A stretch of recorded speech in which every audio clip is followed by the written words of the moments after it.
TNPSC 5 minutes easy, இது உங்கள் தேர்வு துணை. இப்போ வந்து நம்ம சேனலில் யூனிட் 4 வந்து போயிட்டு இருந்தது இல்லையா, யூனிட் 4 வந்து கம்ப்ளீட் ஆகிடுச்சு. நேற்றுலேருந்து யூனிட் 3 தான் ஸ்டார்ட் ஆகி போயிட்டுருக்கு. நெக்ஸ்ட் வீக்கும் யூனிட் 3 தான். ஸோ இன்றைக்கி வந்து யூனிட் 3ல் என்ன படிக்கணும் அப்படின்னா, 11th ஸ்டாண்டர்ட்லேருந்து சிந்து சமவெளி நாகரிகம், 6th ஸ்டாண்டர்ட்லேருந்து டேர்ம் 3ல் பேரரசுகளின் காலம், குப்தர், வர்த்தனர், 11th ஸ்டாண்டர்ட் ஹிஸ்ட்ரியில் குப்தர், இந்த 3 லெசனையும் படிச்சுக்க சொல்லியிருந்தேன். அதுக்கான கொஷின் பிடிஎஃபை நான் இப்போ அப்லோட் பண்ணுறேன்,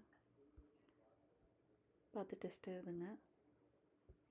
நாளைக்கு வந்து வீக்லி டெஸ்ட் இருக்கு இல்லையா, வீக்லி டெஸ்ட்டில் வந்து இந்த வீக் ஃபுல்லாக படித்த லெசன்ஸ், இந்த வீக் ஃபுல்லாக என்ன லெசன்ஸ் படிச்சிங்கன்னா 19 லெசன்ஸ் படிச்சிங்க. அதோட அளவியல் மென்சுரேஷன் வந்து 2D previous year question paper பார்த்துக்கோங்க. அதுக்கப்புறம் கரண்ட் அஃபேர் வந்து ஏப்ரல் 2025 டிஎன்பிசி கரியர்லேருந்து பார்த்துக்கோங்க. இதுதான் நாளைக்கான வீக்லி டெஸ்ட். தேங்க்யூ.